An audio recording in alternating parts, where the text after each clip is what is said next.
19. yüzyıl. Neredeyse tüm Avrupa ülkeleri Afrika kıtasından yer kapmaya çalışıyor. Çünkü dünyanın ham maddeye ihtiyacı var ama Afrika'daki insanlar ilkel, cahil ve medeniyet yoksunu. Malum yerlerine bir tane yaprak sıkıştırıp ellerinde mızrakla antilop kovalıyorlar. Bir saniye, gerçekten öyle mi peki? Avrupa oraya medeniyet götürene kadar Afrika'dakiler gerçekten mızrakla antilop kovalamaktan başka hiç ilerleyememişler miydi? Gelin videonun devamında hep beraber öğrenelim.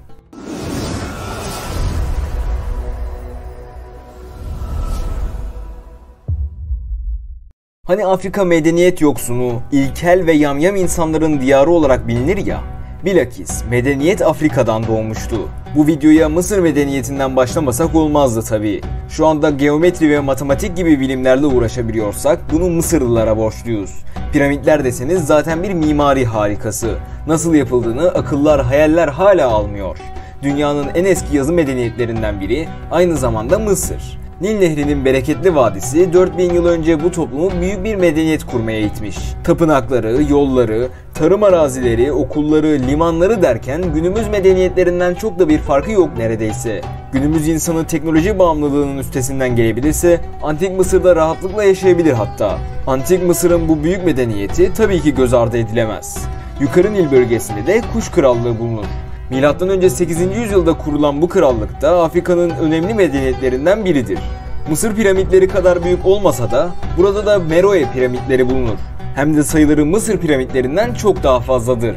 Yaptıkları heykellerin işçiliği günümüzdekinden de iyidir. Nil'in iki ana kaynağının birleştiği yerde bulunan bu krallık Antik Yunan'da Etiyopya olarak biliniyordu. Günümüzdeki Etiyopya'nın isim babası da işte bu medeniyetti. Ancak modern Etiyopya'dan biraz daha kuzeyde bulunuyordu bu krallık. Kuş Krallığı'nın zayıflamasıyla biraz daha güneyde Aksum Krallığı kurulur. Kurulduğunda tarih milattan sonra 100 yılıdır. Pek çok dini kaynakta geçen bir medeniyettir Aksum medeniyeti. Mesela ahit sandığının bulunduğu ve Saba Melikesi Belkıs'ın yaşadığı yerin Aksum olduğu iddia edilir. Aynı zamanda Mekkeli Müslümanların Medine'ye hicretlerinden önce sığındıkları Necaşi Eshame bin Ebcer de Aksum kralıdır. Saraylar, tapınaklar, dikili taşlar ve heykellere ev sahipliği yapan bu krallık 960 yılına kadar varlığını sürdürür. Ancak yine de Aksum kültürü ve medeniyeti 19. yüzyıla kadar devam eder. Aksum Krallığı'nın çok daha güneyinde ve Hint Okyanusu kıyılarındaki Swahili medeniyeti de Afrika'nın gelişmiş bölgelerindendir. Daha çok Arap tüccarların kolonize ettiği bu diyarlar Hint Okyanusu'ndaki gemilerin sürekli geçtiği bölgelerdir. Swahili'nin en gelişmiş yeri de hiç şüphesiz Zanzibar'dır. Zanzibar 10. yüzyılda Şiraz'dan gelen İranlı göçmenler tarafından kurulmuştur. Adı zencilerin sahili anlamındaki Farsça Zengibar ifadesinden gelir. 1503-1698 yılları arasında Portekiz himayesinde kalan ada, 1698 yılında Umman Sultanlığı denetimine geçmiştir. Birçok saraya, hamama ve camiye ev sahipliği yapan Zanzibar, tüccarların en önemli uğrak yerlerinden biri olmuştur. Doğu Afrika medeniyetlerini sıraladık. Şimdi de Batı Afrika'ya geçelim. Tabii ki en başta olmazsa olmaz Kartacalılar var. Kartaca aslında Tunus'ta Fenikelilere ait bir koloni. Ancak daha sonra bağımsızlık kazandı ve Roma'nın baş düşmanı haline geldi. M.Ö. 814 ve M.Ö. 146 arasında varlık gösteren Kartacalılar özellikle Tunus civarında büyük bir medeniyet inşa etti. Tiyatrolar ve tapınaklarla şehri donattılar. En büyük askeri dehalardan biri olarak kabul edilen Hannibal öncülüğünde Romalılarla uzun süre savaştılar. M.Ö. 146 yılındaki bir savaşta Kartacalılar Roma egemenliğine girdi ve bir medeniyet Roma askerleri tarafından yok edildi. Günümüz Nijerya topraklarındaysa Nok medeniyeti varlık gösteriyordu. M.Ö. 150 ile M.Ö. 500 yılları arasında varlık gösteren bu medeniyetten geriye yüzlerce heykel, seramik ve çömlek kaldı. Nijer Nehri'nin taşıyıp havzasında biriktirdiği killer, Nok medeniyetini çömlek alanında bir numara yapmıştı. Aynı zamanda bu medeniyetin muhteşem bir adalet sistemi vardı.